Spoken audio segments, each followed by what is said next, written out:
Theodore. He's a tugboat and a friendly tugboat too. A friendly tugboat too. Oh, Theodore likes to do the things that friendly tugboats do.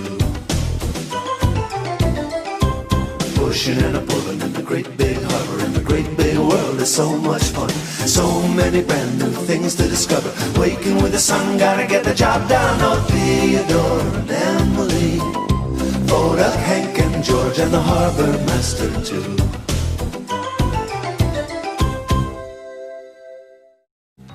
Theodore was just on his way to the morning meeting at the Great Ocean Tug and Salvage Company dock. He always liked to look at things along the shore as he went. He moved closer to a tangle of logs and seaweed. Well, this wasn't here yesterday, he thought. I don't know, beats me, Theodore. You've been working on this harbor for at least a season. I'd hope he'd know. Well, it turns out after he took note of it, he began hearing strange noises from the same area. Strange? I don't know of any haunted driftwood. What was that? He said out loud. The strange sound came again. It must be the wind. But then Theodore realized there was no wind. Theodore moved in for a closer look, very carefully. He wanted to keep clear of the tangled logs. No sound at all now.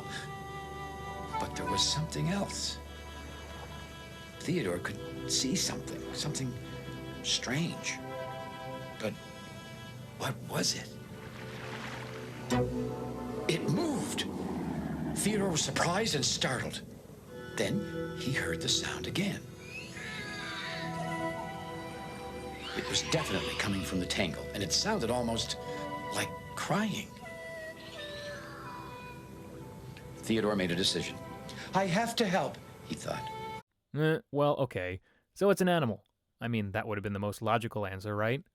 Well, yeah, obviously it's some kind of animal trapped in the logs. And being that the episode is called Whale of a Tug, golly gee, I wonder what it could be. The tangle broke free, and out from under it swam a young whale.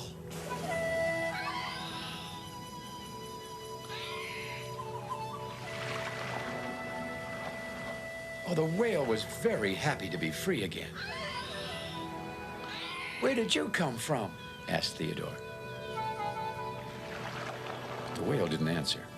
Instead, he swam next to Theodore and rubbed against his hull and whistled happily. You're welcome, smiled Theodore. Nice to meet you, too. And he began to laugh.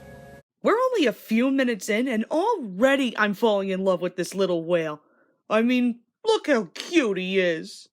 That's cute. Whales are pretty intelligent, and considering how big it is compared to Theodore, who's already big compared to a human, that's a big little whale. Graham Shaw's little cue for the whale is cute too. Pretty much all the tugs agreed when the whale joined the morning work meeting as well. Oh, he must have gotten lost in the storm, said George. He must have become separated from his friends, said Emily. He's just like a puppy, said Hank, laughing. The biggest puppy I've ever seen, added Bodak. The dispatcher will know what to do, said Theodore. And the dispatcher did have a plan. Theodore, he said, take this young whale to see Rebecca, the research vessel. She'll know what to do. Okay, whale, said Theodore. I'll take you over to Rebecca, but please hurry along so I can get back to work.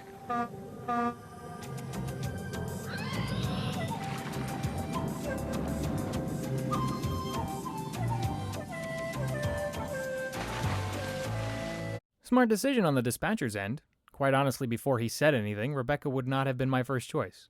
In fact, I would have had no choice. Oh, really? Why's that? Because I'm not thinking today. But yeah, now that we have a direction, let's see what Rebecca says. Rebecca, the research vessel, knew more about whales than anyone in the harbor. She was amazed to see the young whale. He must have come into the harbor after being separated from the rest of his pod, she said. His pod? Asked Theodore. He didn't know what the new word meant. Yes, pod is a name for a group of whales, explained Rebecca. The other whales could be anywhere by now. They must be looking for him, said Theodore. Yes, agreed Rebecca. I suggest we send out a tug to search around the ocean for the rest of his pod. Well, isn't that nice? We not only get a heartwarming episode, but we also get a free animal lesson. Yes, remember that, folks, if you ever need to know something about whales for marine biology. With that said, Rebecca suggests that a tug should go out and search for the young whale's pod.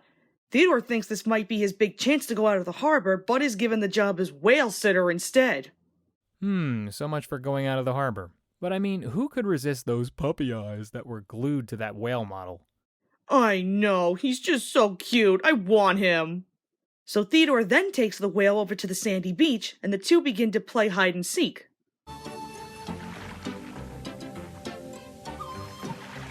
You got me again, laughed Theodore. You must play this game with your friends. At the mention of friends, the whale stopped his play. What's the matter? Asked Theodore. And then Theodore realized what he had said.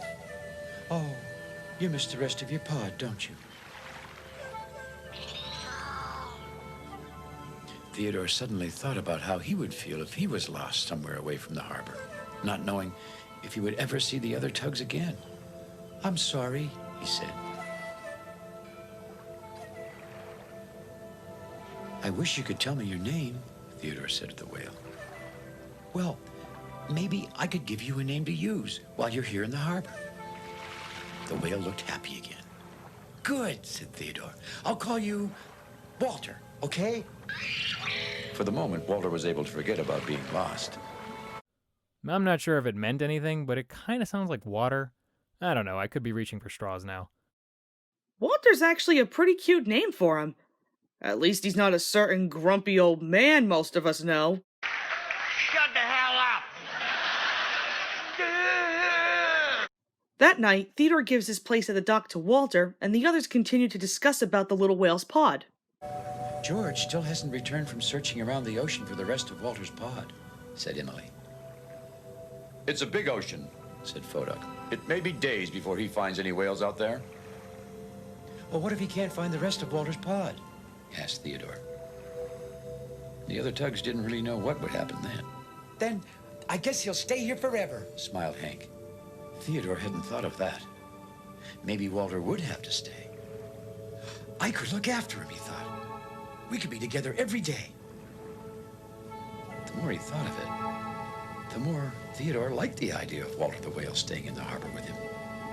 He imagined it would be like having his very own pet. Yeah, that would be a Hank kind of response. While Theodore hadn't thought of that and liked the idea, it definitely was not a realistic situation. Although it seemed like things would be that way when the next morning work meeting came around. Theodore, said the dispatcher, your job today is to keep an eye on Walter. Great, shouted Theodore. Only Walter was more happy. He liked being with his new tugboat friend. In sheer joy, he soaked the dispatcher with spray. And then the tug started to laugh. Well, Walter was so happy he started squirting everywhere. Soon all the tugs began splashing and squirting away. Walter aimed a huge squirt at Hank, but missed and soaked George. Hey, what's going on? The tug stopped cold. Hank rushed up to George. Did you find the other whales? Asked Hank. Yes, said George. I found the rest of Walter's pod. Suddenly, everyone was talking at once. Everyone but Theodore. George explained that the whales were waiting just outside the harbor because they were too big to come in. Well, it's time for you to go home, Emily said to Walter. Theodore, there is something I would like you to do, said the dispatcher. Theodore! Everyone turned to Theodore, but Theodore was gone. You gotta feel bad for Theodore here. Whether it's realistic or not, to have what could have been a potential quote-unquote pet just suddenly yanked away is very heartbreaking. And I myself have been in Theodore's place. But enough about that. Theodore then turns to Rebecca for some help, where she then explains why Walter can't live in the harbor. I thought Walter would stay with me, said Theodore. The water around his hull seemed colder without Walter nearby. Walter can't live in the harbor, Theodore, said Rebecca. Whales grow to a tremendous size and travel all over the ocean. And they like to be with other whales, just like you like to be with other tugboats. Well, Theodore knew Rebecca was right, but that didn't make things any easier. But Walter was my friend. Theodore felt a bump, but there was Walter. The tug and the whale were very happy to see each other. Well, what are you doing here? Theodore asked. Walter wants you to lead him out, Theodore, said Emily. And the dispatcher said yes. Oh boy, prepare to have your heartstrings tugged at, folks. This is probably gonna hurt a little. So after being told that he can no longer stay in the harbor, Theodore then sets off with Walter to the harbor entrance, where he then sets the young whale free.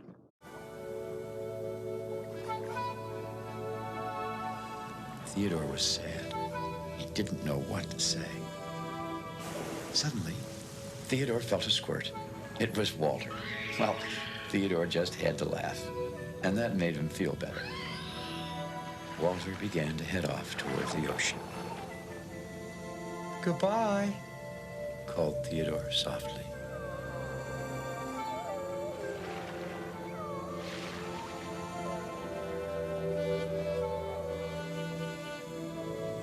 Theodore returned alone some time later. Was it hard saying goodbye? Asked Hank. It wasn't that hard, said Theodore. Once I figured out I didn't lose a pet, I gained a friend.